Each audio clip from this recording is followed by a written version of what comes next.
So hi అండి, నేను మీ తెలుగు అమ్మాయి.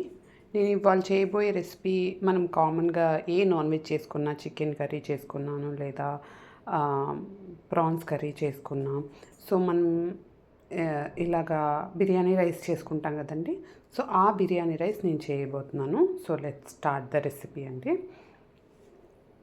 ఈ బిర్యానీ రైస్కి కావలసిన బియ్యం తీసుకుంటున్నానండి. నేను కడిగి నేను ముందు రైస్ కుక్కర్ ఆన్ చేస్తాను. సో ఇది ముందుగా ఇది కొలత చొప్పున నాకు కిలో బియ్యం అండి. మీకు రైస్ కప్పుతో మీకు ఒక 4 కప్పులు రైస్ అండి. సో దీంట్లో నేను శుభ్రంగా కడిగి 4 కప్పులకు గాను 8 కప్పులు వాటర్ పోసి ఆన్ చేస్తానండి రైస్. ఇలా శుభ్రంగా కడిగి డబుల్ వాటర్ పోసానండి. ఇప్పుడు రైస్ కుక్కర్ ఆన్ చేస్తాము. రైస్ కుక్కర్ ఆన్ చేసి మనం మీన్వైల్ ఇది బాయిల్ అయ్యేటప్పుడే మనము ఆ రైస్లోకి అది మనం చేసే మసాలాలు అంటే బిర్యానీకి కావాల్సినవన్నీ వేయించుకొని అప్పుడు వేస్తామండి. సో మనం ఇది ఫస్ట్ ఆన్ చేస్తాము. మీన్వైల్ మనం అది చేసుకుందాం ప్రాసెస్. మన బిర్యానీ రైస్ కావాల్సిన మసాలా అండి ఇందులో వేస్తాం. ఫస్ట్ కడాయి పెట్టేసి ఆయిల్ పోసామండి. నేను కిలో బియ్యం అని చెప్పాను కాబట్టి ఒక 4 టీ స్పూన్స్ ఆఫ్ ఆయిల్ పైన, ఎందుకంటే కొంచెం ఇందులో మనం నెయ్యి కూడా వేస్తాము. సో ముందు ఆయిల్ హీట్ అవ్వనిద్దాం. ఈ ఆయిల్ హీట్ అయ్యాక నేను ఇక్కడ ఏమేమి తీసుకున్నానో మీకు చూపిస్తాను. సో నేను 2 బిర్యానీ ఆకు,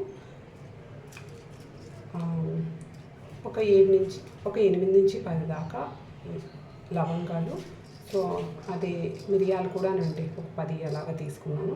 ఒక 4 ఇలాచి, తర్వాత దాల్చిన చెక్క, షాజీరా అండి, తర్వాత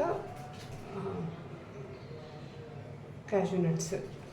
సో ఇవి అన్నీ ఇందులో వేసేద్దాం ఫస్ట్.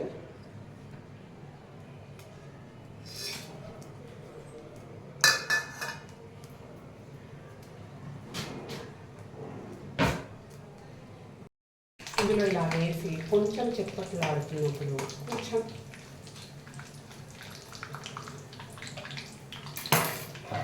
చిప్పట్లాడుతున్నప్పుడు ఇందులోకి మనము స్ట్రైట్గా కట్ చేసుకున్న ఆనియన్స్ వేసుకున్నామండి.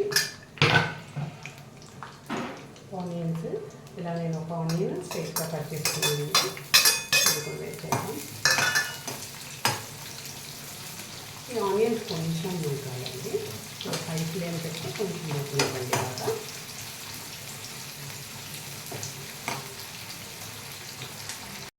ఈ ఆనియన్స్ కొంచెం కలర్ మారినప్పుడు ఫ్లేమ్ తగ్గించేసి మీరు కొంచెం 1 కిలో కదండి. సో నేను 1.5 టీ స్పూన్ అల్లం వెల్లుల్లి పేస్ట్ వేసుకున్నానండి.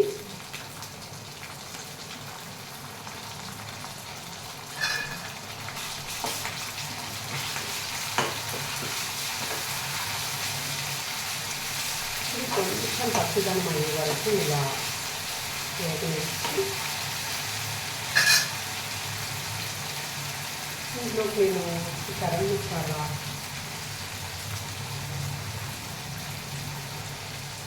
ఒక టీ స్పూన్ గరం మసాలా వేసుకుని నేను బిర్యానీ మసాలా వేసుకున్నానండి. చూస్తే బిర్యానీ మసాలా ఇందులోకి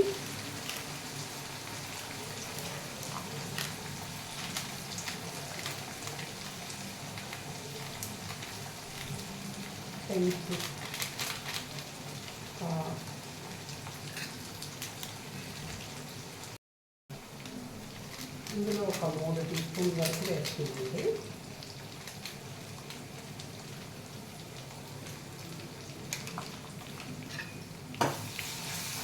బాగా ఇలా కలిపేసి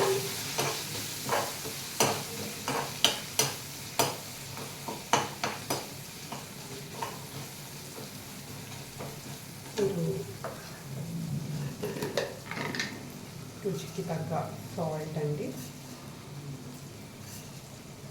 బిర్యానీ రైస్లోకి ఎంత సాల్ట్ కావాలో మీరు ఉప్పుని బట్టి అంత సాల్ట్ వేయండి. హాఫ్ టీ స్పూన్ పసుపు,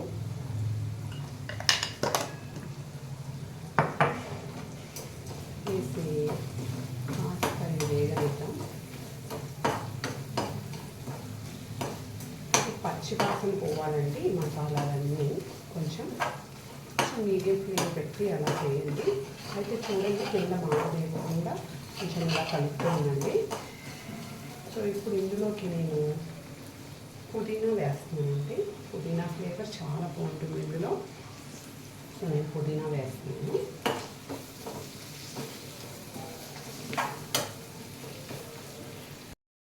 ఇందులోకి నేను ఇప్పుడు ఒక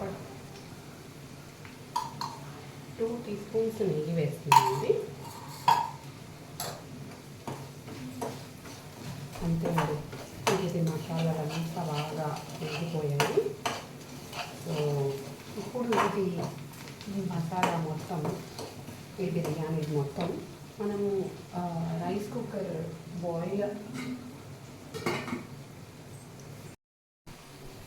రైస్ బాయిల్ అయ్యే టైం కండి ఇంకా అక్కడ బాయిల్ అవ్వట్లేదు. సో బాయిల్ అవుతున్నప్పుడు, బాయిల్ స్టార్ట్ అయినప్పుడు మనం ఇది వేసేసుకున్నాము ఆ రైస్లోకి.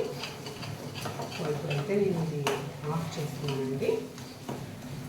ఆఫ్ చేసి పక్కన పెట్టాను. ఆ రైస్ బాయిల్ అయినప్పుడు మాత్రమే ఇది వేయాలండి. ఇప్పుడు రైస్ అయితే బాయిల్ అవ్వడం స్టార్ట్ అవుతుంది కదండి. సో మనం ఇప్పుడు ముందుగా బిర్యానీ మసాలా చేసుకున్నాం కదా, అది ఇందులో వేసేద్దాం.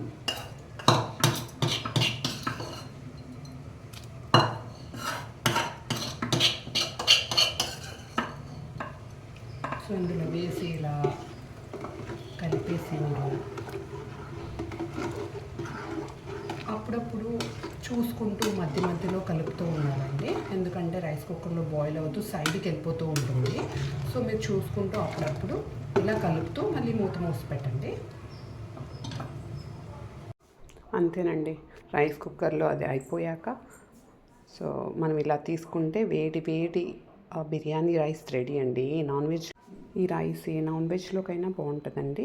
మీరు ఇంకా ఈ రైస్ని ఏ నాన్ వెజ్ మీరు కర్రీ చేసుకున్న నాన్ వెజ్లోకైనా తినేయచ్చండి హ్యాపీగా.